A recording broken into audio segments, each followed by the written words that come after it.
Excelência. Por favor, o senhor tem a palavra pelo prazo regimental, podendo abreviar, se for possível, diante da adiantada hora. Tentarei, Excelência. Obrigado. Excelentíssimo senhor desembargador relator da espécie sob exame, Marcos Reginald, com muita alegria que venho aqui hoje nessa casa honrar aqui a tribuna sagrada do advogado. Excelentíssimo senhor presidente, desembargador Márcio Vidal, é uma honra. Excelentíssimo senhor desembargador Sebastião de Arruda Almeida, desembargador, eu não sei se eu fico feliz em ver o senhor aqui ou triste de o senhor ter deixado a turma recursal. Eu lembro com muito carinho de Vossa Excelência, porque no dia que eu tirei a minha OAB, no dia seguinte, eu tinha uma sustentação oral com o senhor, lá na turma recursal. Acho que era a primeira turma recursal ainda.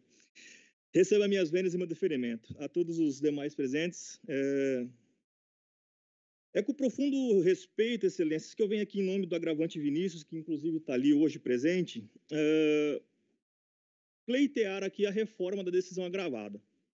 Antes de começar aqui, eu afirmo que nós temos plena confiança aqui no julgamento de hoje, e eu sei que hoje nós estaremos aqui levando justiça para casa.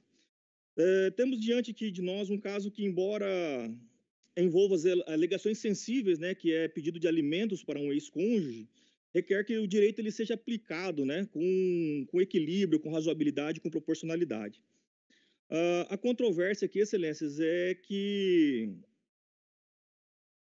a agravada e o agravante, eles tiveram, né, um relacionamento breve de 1 ano e 4 meses, sendo 1 ano de namoro e 4 meses morando juntos, né? Isso foi reconhecido no juízo de primeiro grau, já foi homologado, está para ser homologado esse acordo do reconhecimento do vínculo, e com base em supostas violências patrimoniais e psicológicas, a agravada vem e pede alimentos para o ex-cônjuge, que é o Vinícius. Primeiramente, Excelências, a questão do agravo de instrumento, ele traz aqui a questão da competência do juízo de primeiro grau para proferir essa decisão de conceder o alimento, né, para a agravada. Primeiramente, nós ingressamos com uma ação de reconhecimento de união estável com dissolução cumulada com a partilha de vez no juízo de família. Então, antes mesmo da agravada propor essa ação no juízo de violência doméstica, já existia, então, o despacho recebendo aquela petição inicial no juízo de família. Logo, se tornou esse juízo prevento para qualquer outra questão envolvendo essas duas partes. Entretanto, dias depois, a agravada vem e propõe essa ação no juízo de violência doméstica, pleiteando reconhecimento da união estável, partilha de bens, alimentos, etc.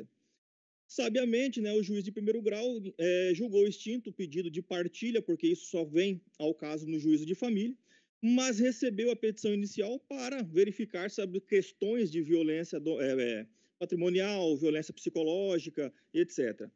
Então, diante dessa questão, nós trazemos aqui nesse agravo a questão da incompetência desse juízo para decidir essa questão. O que era o certo a ser feito? Em vez de decidir a matéria, reunisse esses dois processos para que o juízo da família, né,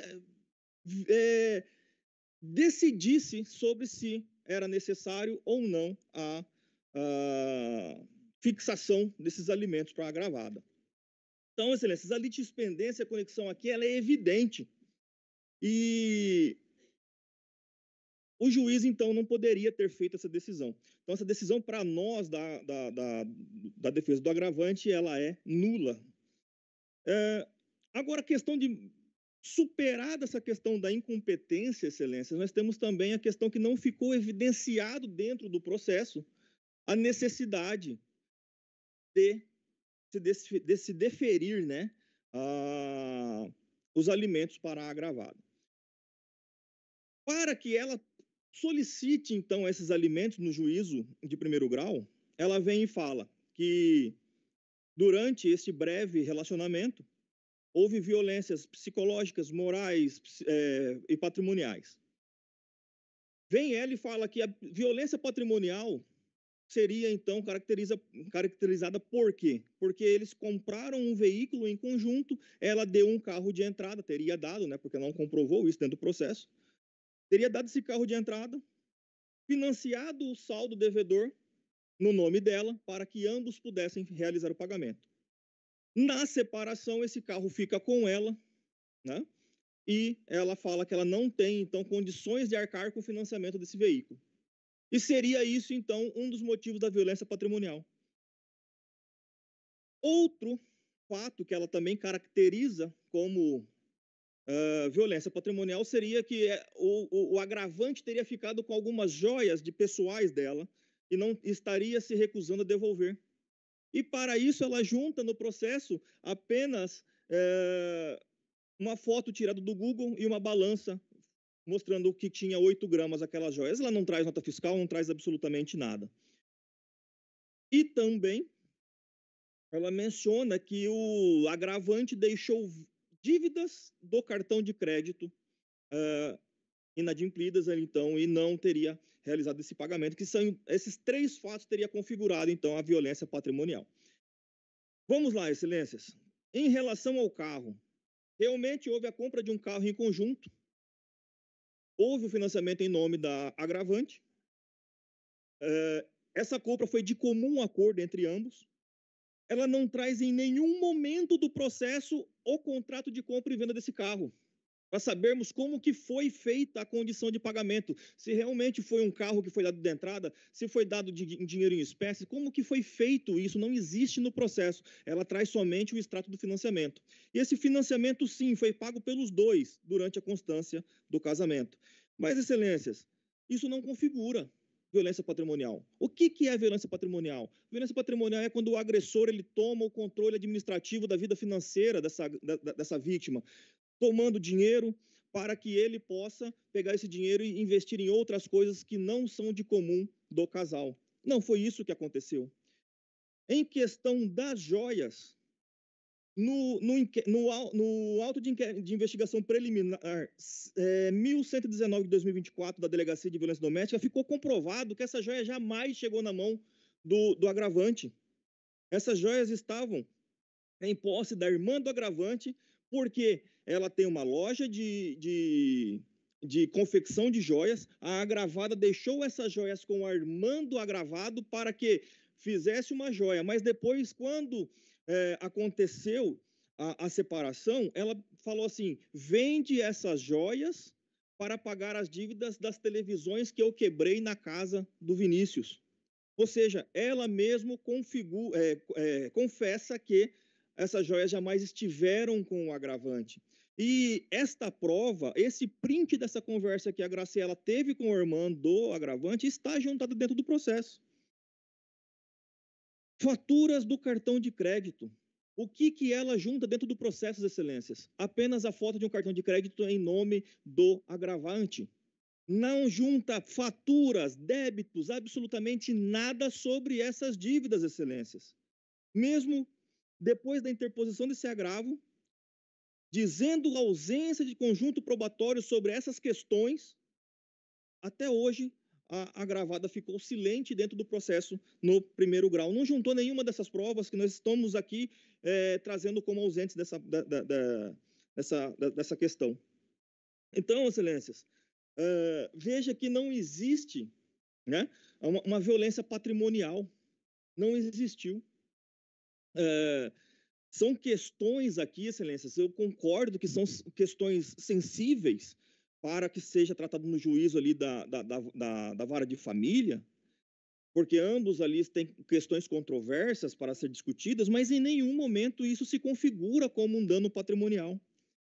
E aí, se não existe o dano patrimonial, não existe a razão de ser de uma decisão de alimentos fundamentada nessa suposta violência patrimonial. Porque o juiz de primeiro grau, ele é enfático ao dizer que ele só está concedendo os alimentos por conta de uma violência patrimonial, não sendo o caso da remissão ali para a necessidade dos alimentos para ex-cônjuges do Código Civil. Mas eu vou mais além, excelências. A própria agravada, em sua petição inicial, Ela afirma: não estou trabalhando, estou gerando renda zero. Ela fala isso na petição inicial dela. Nós tomamos o cuidado de trazer aos autos a agenda do consultório médico dela, reuniões sociais que ela tem, bem como o lançamento de um renomado livro que ela escreveu e lançou. Então, veja bem, excelências, que ela está tendo renda, ela está trabalhando e não veio, então, para cá uma questão de necessidade financeira. Excelências, eu duvido muito que uma pessoa que teve um relacionamento tão breve tenha tido uma necessidade, uma dependência financeira tão grande a ponto de pedir alimentos para o seu ex-cônjuge estando trabalhando. É muito pouco tempo, ou seja, não existe aqui proporcionalidade, razoabilidade na medida de prestar alimentos. Nós vamos ter um processo que vai correr muito mais do que um ano, ou seja, ele vai prestar alimentos por mais do tempo que eles ficaram juntos. E vou mais além.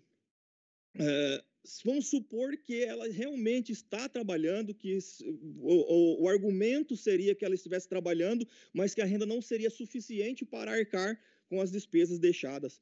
Seria muito fácil resolver isso. Vende o veículo que eles compraram juntos. Com o dinheiro, compra um veículo de menor custo e saia da dívida. E partilhe o que é de direito na juízo de família. E vou mais além, excelências. Vamos supor que ela esteja trabalhando, essa renda dela não é suficiente, mas no processo, excelência, não tem quanto ela ganhava antes, durante e depois do relacionamento. Como é que nós vamos somente trazer aqui a necessidade de alimentos dela, se nós não sabemos se essa renda permaneceu conforme antes do relacionamento ou se essa renda diminuiu? Nós não temos isso dentro do processo, se ela realmente precisa. Aqui não estamos falando de alimentos presumidos como para infante, nós estamos falando para ex-cônjuges. E ex-cônjuges, a necessidade ela tem que ser comprovada, ela não pode ser somente alegada sem provas. Nós estaríamos abrindo aqui um precedente para que qualquer pessoa venha a juízo e fala que depende financeiramente do seu ex e precise de pensão. Seria todo mundo condenado, então, a pagar alimentos. Ainda mais em questão de um relacionamento tão breve, 4 meses morando juntos e 1 ano de relacionamento, 1 ano e 4 meses ao total. Então, não existe aqui razoabilidade, proporcionalidade e nessa decisão. Então, o que nós, da defesa do agravante, pedimos e rogamos a vossas excelências?